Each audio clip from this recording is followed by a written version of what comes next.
La osteonecrosis es la exposición de hueso necrótico en los maxilares como un efecto secundario de la acción directa de los bifosfonatos. Se observa con mayor frecuencia en pacientes que han sido tratados con bifosfonatos intravenosos y puede ocurrir espontáneamente en un 25% de los casos, pero por lo general aumenta el riesgo con procedimientos médicos y odontológicos. Para el 2014, la Asociación Americana de Cirugía Oral y Maxilofacial reemplazó la denominación osteonecrosis asociada a bifosfonatos por la de osteonecrosis de los maxilares asociada a medicamentos. Hoy en día se conocen otros tipos de medicamentos involucrados en la osteonecrosis de los maxilares, tales como los medicamentos antirresortivos, que incluyen bifosfonatos y el denosumab. Y por otra parte se encuentran los fármacos antiangiogénicos.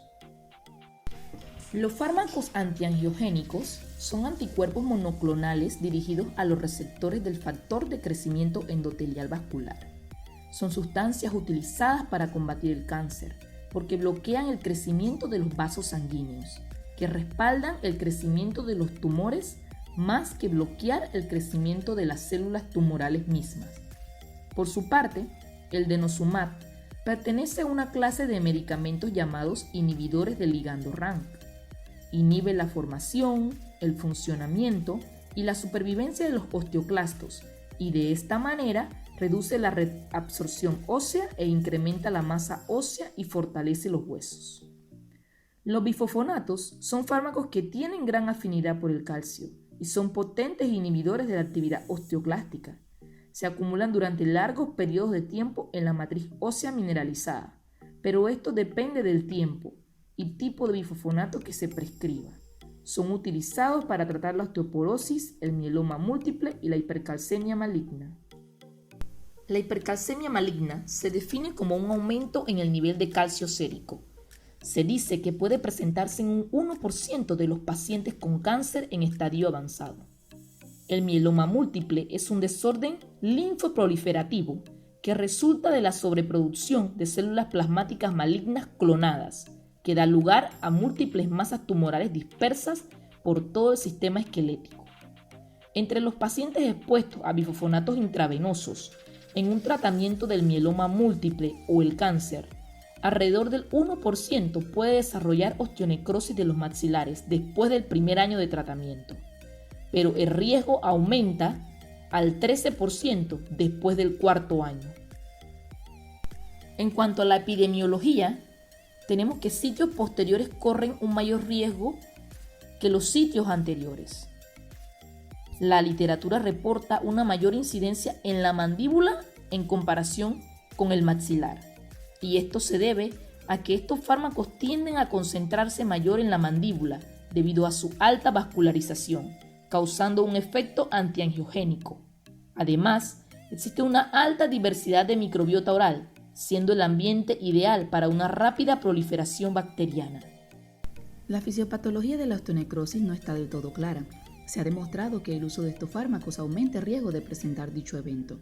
Una de las teorías más conocidas es que durante la remodelación del hueso, el fármaco es tomado por los osteoclastos e incluido en el citoplasma de la célula, donde se inhibe la función osteoclástica y se induce a la muerte celular apoptótica. Los fármacos también inhiben la reabsorción osteoclástica mediada por osteoblastos y tienen propiedades antiangiogénicas. Como resultado, se suprime mucho la tasa de recambio del hueso y con el tiempo, esta muestra muy poca remodelación fisiológica. El hueso se hace frágil e incapaz de reparar las microfracturas fisiológicas que se producen en el esqueleto humano con la actividad diaria. La necesidad de reparación y remodelación aumenta enormemente cuando hay una infección en el maxilar o en la mandíbula o cuando se realiza una extracción dental. Dentro de los factores de riesgo tenemos pacientes mayores de 55 años. Como sabemos, el hueso se vuelve menos calcificado y aumenta el riesgo de fractura. Los medicamentos administrados por vía parenteral presentan un mayor riesgo, como es el caso de pacientes con cáncer, en los que las dosis y la duración de los tratamientos son significativamente mayores en comparación con un paciente tratado por osteoporosis. Altas dosis de radiación, ya que el hueso se vuelve hipocelular, hipóxico e hipovascular. Lesiones dentales como la caries y la enfermedad periodontal, que al final destruyen la estructura dental y el soporte de los dientes. aumentando la demanda de cicatrización ósea que el hueso hipodinámico no es capaz de cumplir.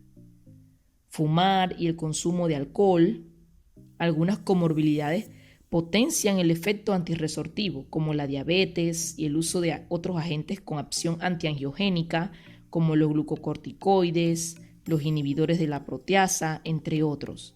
En cuanto a la genética, se ha evaluado la expresión de un gen candidato que predispone un mayor riesgo de osteonecrosis de los maxilares asociada a medicamentos.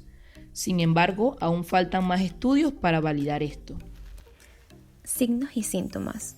Los pacientes suelen ser asintomáticos, pero pueden desarrollar dolor debido a que el hueso necrótico se infecta secundariamente después de su exposición al ambiente oral. La osteonecrosis suele ser progresiva, lo que puede dar lugar a extensas zonas de exposición ósea y dehiscencia.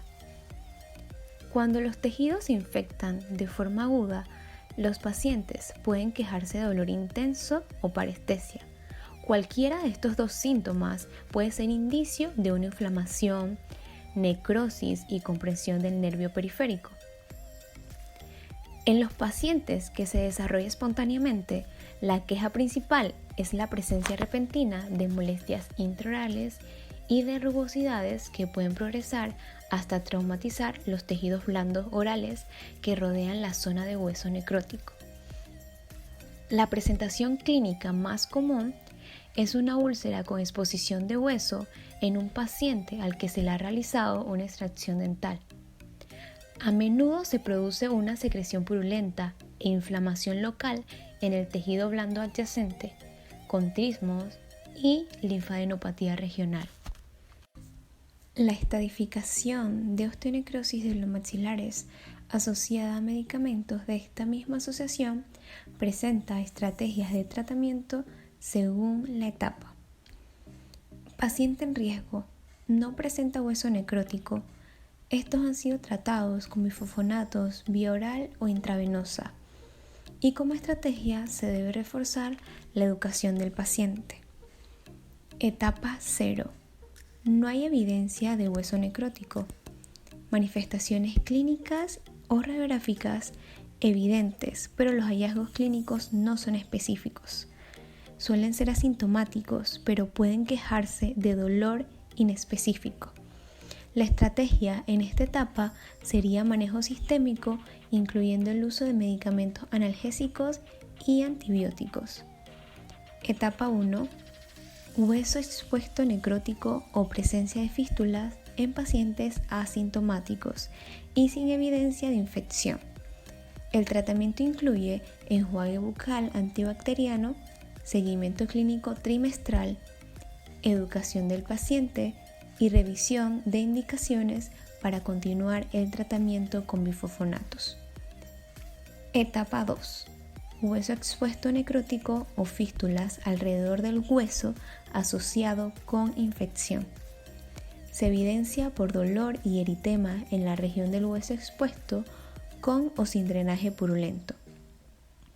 La estrategia en esta etapa consiste en el tratamiento sistémico con antibióticos orales, enjuague bucal antibacteriano, control del dolor, debridamiento para aliviar la irritación de los tejidos blandos y controlar la infección. Etapa 3. Hueso expuesto necrótico en pacientes con dolor, infección. El hueso necrótico se extiende más allá del hueso alveolar, dando lugar a una fractura patológica, fístula extraoral, comunicación nasal oral o una osteólisis que se extiende hasta el borde inferior de la mandíbula o el suelo del seno. En estos pacientes, el tratamiento consiste en enjuague bucal antibacteriano, terapia antibiótica, control del dolor, desbridamiento o resección quirúrgica para atenuar la infección y el dolor a largo plazo. La cirugía oral es uno de los principales factores de riesgo. La extracción dental se ha reportado como un evento de inicio en el 52 a 61% de pacientes con osteonecrosis de los maxilares asociada a medicamentos. El riesgo en pacientes tratados con bifosfonatos después de una extracción dental es del 0.5%. Mientras tanto, en pacientes con cáncer tratados con bifosfonatos intravenosos, el riesgo varía entre el 1.6 y el 14.8%. Un factor de riesgo adicional a considerar es el tratamiento quirúrgico dirigido a los dientes que sufren compromiso periodontal o endodóntico. Otro factor local identificado es el traumatismo causado por las dentaduras parcialmente removibles, porque cuando la mucosa es dañada, se expone el hueso necrótico y al contaminarse no puede volver a ser cubierto por mucosa. Los implantes dentales están contraindicados en pacientes con cáncer que reciben bifosfonatos intravenosos. Manejo dental. Existen algunas recomendaciones de tratamiento dental para pacientes tratados con estos medicamentos. Interconsulta médica para determinar los diagnósticos y el tipo de medicamentos que toma el paciente. Tratar las infecciones orales activas. Eliminar focos de infección tales como dientes no restaurables y dientes con pérdida importante de hueso alveolar. Fomentar el cuidado dental, exámenes orales y profilaxis dental. Minimizar la inflamación periodontal. Tratamiento restaurador de lesiones cariosas y terapia endodóntica cuando estén indicados. Buscar alternativas a los procedimientos quirúrgicos orales con analgésicos, antibióticos locales y sistémicos apropiados. Realizar extracciones y otras cirugías utilizando la menor manipulación ósea posible, con terapia antibiótica para controlar la infección. Considerar la posibilidad de realizar estudios imageneológicos, como las tomografías computarizadas. Retirar el hueso necrótico según sea necesario con un mínimo trauma al tejido adyacente. Prescribir enjuagues orales como gluconato de clorhexidina al 0.12%. Fabricar un stent acrílico suave para cubrir áreas de hueso expuestas, proteger los tejidos blandos adyacentes y mejorar la comodidad. Visitas frecuentes de revisión dental cada 6 meses durante la terapia con antirresortivos. Se debe dejar de fumar y controlar adecuadamente las comorbilidades como la diabetes mellitus. El tratamiento quirúrgico debe ser conservador. Limitarse a la eliminación de los bordes óseos filosos o afilados para evitar el traumatismo de los tejidos blandos adyacentes.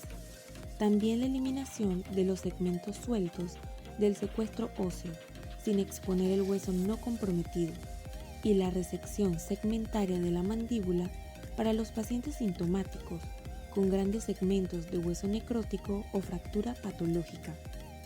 Las directrices de la Asociación Americana de Cirujanos Orales y Maxilofaciales recomiendan que se considere la indicación del tratamiento con bifosfonatos y que el mismo se suspenda solo si la condición sistémica lo permite.